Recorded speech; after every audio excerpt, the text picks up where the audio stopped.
विद्यार्थियों, आज की कक्षा में हम सेमुषी प्रथमो भाग के पंचमः पाठ है सूक्तिमोक्तिकम के सप्तमः श्लोक का अध्ययन करेंगे। विद्यार्थियों, विगत कक्षाओं में हमने इसके जो पूर्व के श्लोक हैं उनका अध्ययन किया है। तो चलिए विद्यार्थियों, आज की कक्षा शुरू करते हैं और इस श्लोक का अध्ययन करते हैं। देखिए, हमारे पास जो श्लोक उपलब्ध है विद्यार्थियों, सर्वप्रथम हम इस श्लोक के जो शब्द हैं, जो पद हैं, उनको एक बार पढ़कर देखने का प्रयास करेंगे और फिर उसके बाद में उसका सस्वर वाचन करेंगे। देखिए, हमारे पास में पद है यत्रापि कुत्रापि गता भवेयुः हंसा महिमंडल मंडनाय हानिस्तु तेषां हि सरोवराणां येषां मरालय शहवी प्रयोगः। इस प्रकार से जो हमारा श्लोक है, उस श्लोक का अब हम सस्वर वाचन करते हैं। देखिए किस प्रकार से इस श्लोक का हम वाचन करते हैं। आपको भी उसी प्रकार से अनुकरण करते हुए इसका वाचन करना है। देखिए, यत्रापि कुत्रापि गता भवेयुः हंसा महिमंडल मंडनाय हानिस्तु तेषां हि सरोवराणां येषां मरालय शहवी प्रयोग। अब हम जो हमारे पद हैं उनके पदों को विच्छेद करते हैं। देखिए, सर्वप्रथम हमारे पास क्या है, यत्रापि। यत्रापि के अंदर दो पद हैं, उनको अलग अलग करते हैं, यत्र अपि। उसके बाद कुत्रापि, उनको भी अलग करते हैं, कुत्र और अपि। गता, कोई पद अलग नहीं होने वाला है, यही रहेगा, तो गता।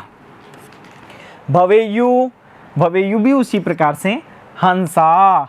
लेकिन विद्यार्थियों, हंसा के अंदर यहाँ पर र है, उस र का विसर्ग हमने हंसा के आगे लगा दिया है। महिमंडल मंडनाय, वही पद हमें उसी प्रकार से लिख दिया है। हानि ही तू, यहाँ पर दो पद हैं, हानि ही तू, उनको अलग अलग कर दिया है, हानि तू। तेसाम ही सरोवराणाम येषां मरालय शहवी प्रयोगः। उस प्रकार से हमने जो हमारा श्लोक था, उस श्लोक का हमने पदच्छेद किया है। अब हम इस पदच्छेद के आधार पर हमारे जो शब्दार्थ हैं उनको देखेंगे, उन शब्दों के आधार पर अन्वय निकालने का प्रयास करेंगे। देखिए, यत्र, यत्र से क्या तात्पर्य होता है विद्यार्थियों? यत्र का मतलब होता है जहाँ, एक अव्यय है और यह इनकी विभक्ति, वचन अथवा जो लिंग है उसका निर्धारण नहीं होता है। अपि, भी, कुत्र, कुत्र से तात्पर्य है कहीं, अपि फिर से भी, गता, गता से क्या तात्पर्य है? गए हुए। भवेयुः, हो, हंसः, हंस, महिमंडल मंडनाय, पृथ्वी को सुशोभित करने के लिए। महिमंडल मंडनाय, पृथ्वी को सुशोभित करने के लिए। अब हम जो हमारे हिंदी अर्थ हैं उनके आधार पर हम अन्वय निकालने का प्रयास करते हैं। एक बार देखिए, जहाँ कहीं, जहाँ भी, कहीं भी गए हुए हों, हंस पृथ्वी को सुशोभित करने के लिए।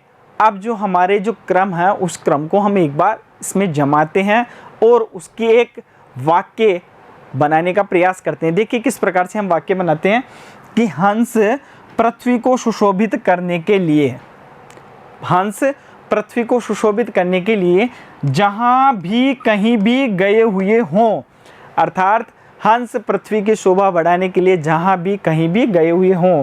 तो वाक्य क्या बनेगा? हंसः महिमंडल मंडनाय यत्र अपि कुत्र अपि गता भवेयुः। हंसः महिमंडल मंडनाय यत्र अपि कुत्र अपि गतः भवेयुः। इस प्रकार से हमारा जो प्रथम वाक्य है वह आता है। चलिए विद्यार्थियों, अगला देखते हैं कि अगले शब्दार्थ किस प्रकार से हैं। देखिए, सर्वप्रथम हमारे पास है हानि। हानि से क्या तात्पर्य है? हानि तू, तो, तेसाम, उन सरोवरों की, अर्थात सरोवराणाम, सरोवरों की, ही, येषाम, जिनका, मरालय, हंसों के, सह, साथ, विप्रयोग, वियोग हुआ, अर्थात अलग हुए। देखिए, हमारे पास सर्वप्रथम क्या है विद्यार्थियों? हानि तो उन सरोवरों की जिनका हंसों के साथ वियोग हुआ। अब हम इसको जो हमारे शब्दार्थ हैं उनको एक साथ लेते हैं, एक क्रम में जमाने का प्रयास करते हैं। देखिए सबसे पहले आएगा विद्यार्थियों, हानि तो उन सरोवरों की जिनका ही, अर्थात हानि तो तेसाम सरोवराणाम ही, हानि तो उन सरोवरों की जिनका हंसों के साथ वियोग होना है, अर्थात अलग होना है। तो सरोवराणाम येषाम मरालय शह विप्रयोग, अर्थात जिनका विप्रयोग, अर्थात जिनका वियोग किसके साथ है, हंसों के साथ है। तो हमारा पद क्या बनता है, हानि तु तेसाम सरोवराणाम, हानि तु तेसाम सरोवराणाम ही येषाम मरालय शह विप्रयोग है। इस प्रकार से जो हमारा पद है वह बनता है और उन पदों के आधार पर भी हमने एक वाक्य का निर्माण किया है और वह वाक्य हमारे अन्वय के रूप में हमारे सामने होगा। तो चलिए विद्यार्थियों, हमारे जो दोनों वाक्य हैं उन दोनों वाक्यों को हम एक करते हैं और अन्वय की ओर अग्रसर होते हैं। देखिए, हंसः महिमंडल मंडनाय यत्रापि कुत्रापि गता भवेयुः हानि तु तेसाम सरोवराणाम ही येषाम मरालय शह विप्रयोगः। ये जो हमारा अन्वय है, देखिए किस प्रकार से आया कि हंस तो महिमंडल मंडनाय, पृथ्वी की शोभा बढ़ाने के लिए, यत्र कुत्रापि गता भवेयु, जहां कहीं भी चले गए हों, हानि तो तेसाम सरोवराणाम, हानि तो उन सरोवरों की है, ये शाम मराले शह विप्रयोग है, जहां पर उन हंसों का विप्रयोग हुआ है, अर्थात जहां से हंस चले गए हैं। इस प्रकार से यह हमारा अन्वय आया है जो हमने शब्दार्थों से निकाला है। चलिए अब हम आगे जो हमारे जो अन्वय है उसके जो पद परिचय है उसको जानते हैं। देखिए हमारे पास पद परिचय है और उनका पदार्थ है। ये पद है, उनका यह परिचय है और यह है उनका अर्थ है। हमारे पास पहला पद है विद्यार्थियों हंसः। हंस हमारे पास अकारांत पुल्लिंग शब्द है विद्यार्थियों। यह हमारे पास में प्रथमा विभक्ति और बहुवचन का रूप है जो बनता है हंसः। हंस है, हंसौ, हंसः, इस प्रकार से इसके रूप चलते हैं और उसका अर्थ होता है विद्यार्थियों पक्षी विशेषः। देखिए अगला पद है हमारे पास महिमंडल मंडनाय। महिमंडल मंडनाय से तात्पर्य है विद्यार्थियों पृथ्व्याः शोभा थम, अर्थात पृथ्वी की शोभा। यह हमारे पास में अकारांत नपुंसक लिंग चतुर्थी विभक्ति और एक वचन का रूप है। अर्थात चतुर्थी विभक्ति एक वचन में क्या रूप बनेगा, मही मंडल मंडनाय, यत्र कुत्र अपि। ये तीनों हमारे पास में विद्यार्थियों अव्यय है और अव्ययों के बारे में हमने देखा था कि इनके कोई रूप, लिंग, विभक्ति या वचन नहीं होते हैं। यह जिस स्थिति में है उसी स्थिति में प्रयुक्त होते हैं। यत्र से क्या तात्पर्य है, यस्मिन स्थाने। कुत्र से क्या तात्पर्य है, कस्मिन स्थाने। और अपि से क्या तात्पर्य है, भी इसका हिंदी अर्थ होता है। गतः, गतः विद्यार्थियों गम धातु है और त प्रत्यय है। गम धातु और त प्रत्यय होने के बाद में इसके रूप चलते हैं और रूप के अंदर यह पुल्लिंग प्रथमा विभक्ति बहुवचन में रूप बनता है गतः, गतः, गतौ, गतः, इस प्रकार से इसके रूप बनते हैं और इसका जो अर्थ होता है वह होता है गतवन्तः, गया हुआ। भवेयुः, भवेयु विद्यार्थियों भू धातु है। भू धातु के विधिलिंग लकार के अंदर हमने देखा है कि जो धातु होते हैं उसके विभिन्न प्रकार से लकार चलते हैं। उन लकारों में जो विधिलिंग लकार है उस विधिलिंग लकार के प्रथम पुरुष बहुवचन में रूप चलता है भवेयु। भवेत, भवेताम, भवेयु, अर्थात जो प्रथम पुरुष है उसके बहुवचन में क्या रूप बनेगा, भवेयु। चलिए जो हमारे पास जो पद बचे हुए हैं उनको भी हम देखते हैं एक बार किस प्रकार से जो पद हैं। अब है हमारे पास विद्यार्थियों हानि। हानि के अंदर विद्यार्थियों इकारांत है जो स्त्रीलिंग प्रथमा विभक्ति का एक वचन है। उसका अर्थ क्या होगा, क्षयः, अर्थात जो स्त्रीलिंग रूप है उसके प्रथमा विभक्ति एक वचन में बनेगा हानि ही और उसका अर्थ होगा क्षयः। तू विद्यार्थियों एक अव्यय है। हमने देखा था कि अव्ययों के जो विभक्ति, लिंग, वचन इत्यादि किसी प्रकार से कुछ नहीं होता है, इसलिए जो यथास्थिति है उसी प्रकार से उसका प्रयुक्त किया जाता है। तेषाम, तद सर्वनाम शब्द है। तद सर्वनाम शब्द पुल्लिंग में भी होता है, स्त्रीलिंग में भी होता है, नपुंसक लिंग में भी होता है। यहाँ पर हमारे पास पुल्लिंग षष्ठी विभक्ति का बहुवचन लिया गया है तेषाम और उसका अर्थ यहाँ पर क्या लिया गया है, तड़ागानाम, अर्थात जो तालाब है उनके विषय में इसका अर्थ लिया गया है। सरोवराणाम, सरोवराणाम के अंदर विद्यार्थियों सरोवर है अकारांत पुल्लिंग षष्ठी विभक्ति का बहुवचन है और उसका अर्थ क्या होता है? तड़ागानाम। ही अव्यय पद है, येषाम यद सर्वनाम है जिसके पुल्लिंग षष्ठी विभक्ति बहुवचन में बनता है येषाम। मरालय अकारांत है और पुल्लिंग तृतीय विभक्ति बहुवचन में क्या बनेगा? मरालय। और अर्थ क्या होता है विद्यार्थी इसका? हंसई। सह अव्यय पद है और अर्थ होगा साकम। विप्रयोगः अकारांत पुल्लिंग प्रथमा विभक्ति एक वचन में क्या रूप बनता है विद्यार्थियों? इसका रूप बनता है विप्रयोग और अर्थ होता है वियोगः। इस प्रकार से जो हमारे पद हैं उनके परिचय को हमने जाना है। अब जो हमारा भावार्थ है उसको जानते हैं। भावार्थ से पूर्व विद्यार्थियों जो यह श्लोक है उसके प्रसंग के विषय में हम जानेंगे। तो हमारे पास प्रसंग है विद्यार्थियों, प्रस्तुत श्लोक है पंडित राज जगन्नाथ विरचित भामिनी विलासः ग्रंथात संकलितो अस्ति। प्रस्तुत श्लोक पंडित राज जगन्नाथ विरचित, पंडित राज जगन्नाथ द्वारा विरचित भामिनी विलास इस ग्रंथ से संकलित है, अर्थात इस ग्रंथ से लिया गया है।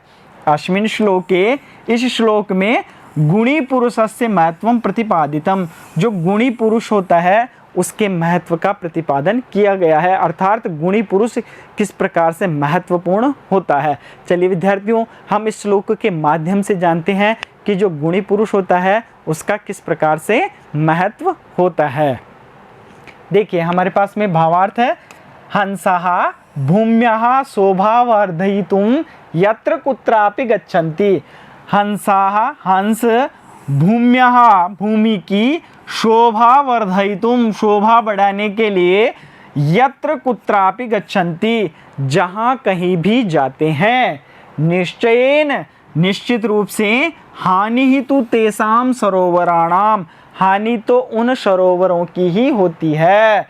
येषाम वियोगः हंसैः सह भवति, जिनका वियोग हंसों के साथ होता है। अर्थात हंस जिस सरोवर को छोड़कर चले जाते हैं उस सरोवर की तो हानि ही होती है। ते सरोवराः हंसः वियोगेन सौंदर्य शून्याः भवन्ति, वे सरोवर हंसों के वियोग से सौंदर्य शून्य हो जाते हैं।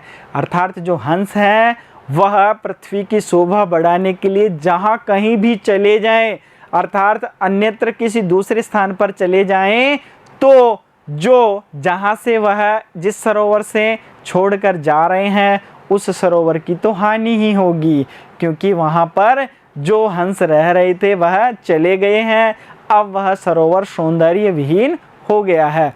विद्यार्थियों जो यह श्लोक है इस श्लोक में एक दूसरा अर्थ लिया गया है, वह अर्थ है गुणी पुरुष का।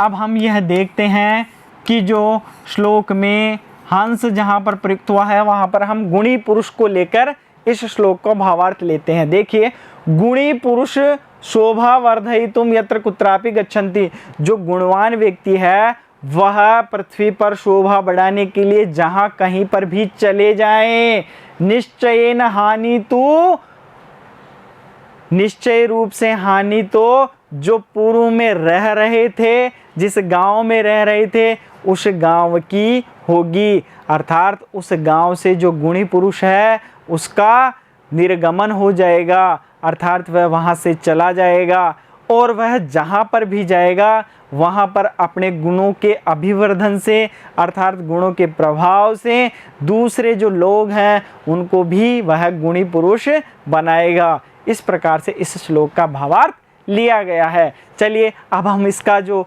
हिंदी अनुवाद है वह देखते हैं कि किस प्रकार से हिंदी अनुवाद है। तो विद्यार्थियों हमारे पास में हिंदी अनुवाद है कि हंस भूमि की शोभा को अभिवर्धन करने के लिए जहाँ कहीं भी जाएं, अर्थात भूमि पर जहाँ पर भी हंस जाएंगे वहाँ पर उस भूमि की शोभा का अभिवर्धन होगा, अर्थात वह और उन्नत और सुंदर दिखने लगेगी।